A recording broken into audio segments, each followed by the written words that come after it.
This installation guide will show you step-by-step how to install plain decorative wall panels and how to do touch-up work, join the panels and paint them.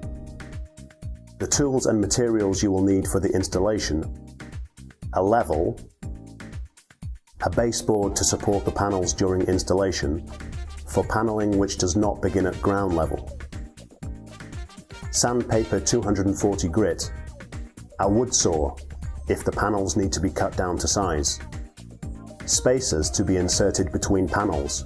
Distance frame spacers are not recommended as they are impossible to remove after the adhesive has set. If a plaster coat is used, distance frame spacers may be concealed under the coat. Instead, we recommend using pieces of cardboard to be obtained, for example, from a cardboard box. Assembly glue.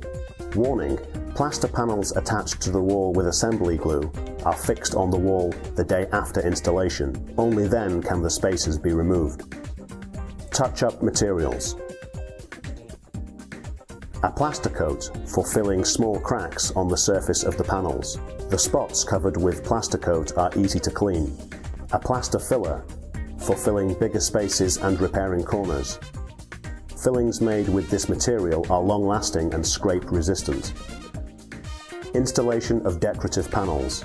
Prime the wall and the reverse side of the panels. Measure and attach the baseboard. Begin the installation of the decorative panels, attaching them to the plaster foundation at a 2 to 3 mm distance from one another. Sometimes the installation process may require the application of the following steps. If the panels need to be cut down to size, use a saw band or a wood saw to cut them. All openings in the panels, for example to uncover sockets or install a TV mount, may be made by drilling 4 cut-off points in the panel and cutting out the opening with a saw band. After the adhesive has set, remove the spacers with a swinging movement. It is important that the spacers are removed gently. When too much force is applied, panels can be easily damaged. Then remove the baseboard. Remember to insert cardboard spacers between the baseboard and the first row of panels so that the baseboard can be removed more easily after the panels have been installed.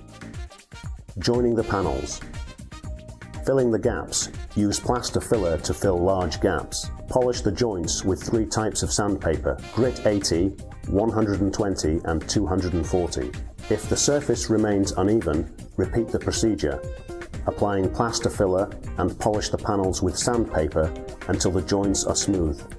Initially, the joint surfaces may differ in color from the panels. However, the difference should not be visible after the paint has been applied. If the difference in color remains after painting, it means that the surface was not primed before painting. Painting the decorative panels. You can paint the panels with any interior paint. The painting of the decorative panels is exactly like the painting of a wall. Always remember to prime the surface before painting.